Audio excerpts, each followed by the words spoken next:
ಮನೆಗೆ ಹಾಕಿಸ್ಕೊಂಡು ಖುಷಿ ಆಯ್ತು. ಎಲ್ಲ ಫ್ಯಾಮಿಲಿಗೆಲ್ಲ ಆಗ್ತಲ್ಲ. ನಾನು ಬಂದ್ರೆ ನನಗೆ ಒಬ್ಳಿಗೆ ಅಲ್ವಾ ಸಮಸ್ಯೆ ಪರಿಹಾರ ಆಗುದು. ತಕೊಂಡ್ರೆ ಎಲ್ಲ ಫ್ಯಾಮಿಲಿ ಸಂಸಾರಕ್ಕೆ ಎಲ್ಲಕ್ಕೆ ಉಪಯೋಗ ಆಗ್ತದೆ ಅಂತ ಹೇಳಿಕೊಂಡು ನಾನು ಮನೆಗೆ ಹಾಕ್ತೇನೆ.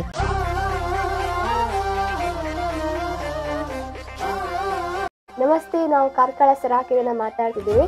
ಇವತ್ತು ನಾವು ಉಜಿರೆಯ ಲೈಲಾ ಗ್ರಾಮದಲ್ಲಿದ್ದೇವೆ. ಹಾಗೆ ನಮ್ಮ ಜೊತೆಗೆ ಪದ್ಮಾವತಿ ಅಮ್ಮ ಇದ್ದಾರೆ. ಇವರು ಇವತ್ತಿನ ಸ್ಟೀಮ್ ಥೆರಪಿ ಹಾಗೆ ಬೆಡ್ ಮ್ಯಾಟ್ ಥೆರಪಿಯನ್ನ ಮನೆಗೆ ಹಾಕಿಸ್ಕೊಂಡಿದ್ದಾರೆ. ಯಾಕೋಸ್ಕರ ಹಾಕಿಸ್ಕೊಂಡಿದ್ದಾರೆ ಅಂತ ತಿಳ್ಕೊಳ್ತಾ ಬರುವ.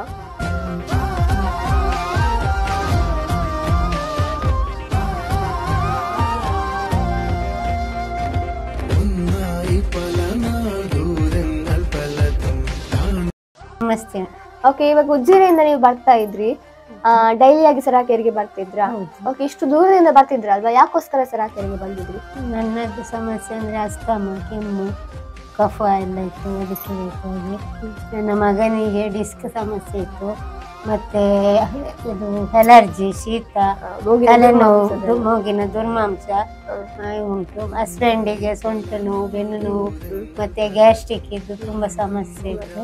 ಹಾಗೆ ನಾನು 2 ಪ್ರಾಡಕ್ಟ್ ಮನೆಗೆ ತಗೊಂಡಿದ್ದೆ. ಇವಾಗ ಸರಾಕೆರೆಗೆ ಬರ್ತಿದ್ರಲ್ಲ, ನೀವು ಎಲ್ಲರೂ ಬರ್ತಿದ್ರು ಒಬ್ರೇ ಬರ್ತಿದ್ರ? ನಾನು ಒಬ್ಳೆ. 2 ದಿವಸ ಹಸ್ಬೆಂಡ್ ಬಂದ್ರು, ಮತ್ತೆ ಒಂದು 10-20 ದಿವಸ ನಾನೇ ಬಂದೆ. ನೀವು ಬಂದ್ರಿ? ಅದ್ರಲ್ಲಿ ನಂಗೆ ತುಂಬಾ ಅಂದ್ರೆ ಇಲ್ಲಿ ಹತ್ತಿರ ಆಗ್ತಿತ್ತು, ಅದ್ರಲ್ಲಿ ಸ್ವಲ್ಪ ಕಡಿಮೆ ಆಯ್ತು.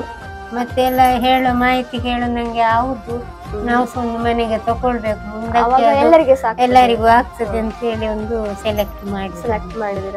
ಓಕೆ, ಇವಾಗ ಈ ಒಂದು ಥೆರಪಿಗೆ ಈ ಹಣ ಹಾಕಿದಿರಲ್ವಾ? ಹಣ ಉಂಟಂತ ತಕೊಂಡದ ಅಥವಾ? ಇಲ್ಲ, ನಾನು ಹಣ ಉಂಟು ಅಂತ ಹೇಳಲ್ಲ, ಆರೋಗ್ಯವೇ ಮುಖ್ಯ. ಮನೆಯವರಿಗೆ ಎಲ್ಲರಿಗೂ ಆರೋಗ್ಯ ಮುಖ್ಯ. ಹಣ ಈಗ ಆಗ್ತದೆ, ನಾಳೆ ಹೋಗ್ತದೆ. ಹಣದ ಸಮಸ್ಯೆ ಇದ್ರೂ ನಮಗೆ ಆರೋಗ್ಯ ಮುಖ್ಯ ಅಂತ ಹೇಳಿಕೊಂಡು ನಾನು 2 ಥೆರಪಿಯನ್ನ ಮನೆಗೆ ಹಾಕಿಸಿದ್ದೇನೆ. ಓಕೆ, ನಿಮ್ಗೆ ಅಸ್ತಮ ಎಲ್ಲ ಎಷ್ಟು ವರ್ಷದ್ದು? ನಂದು ಅಸ್ತಮ ಅಂದ್ರೆ ನನಗೆ ಬುದ್ಧಿ ತಿಳಿದಂದಿಲ್ಲೂ ಇತ್ತು.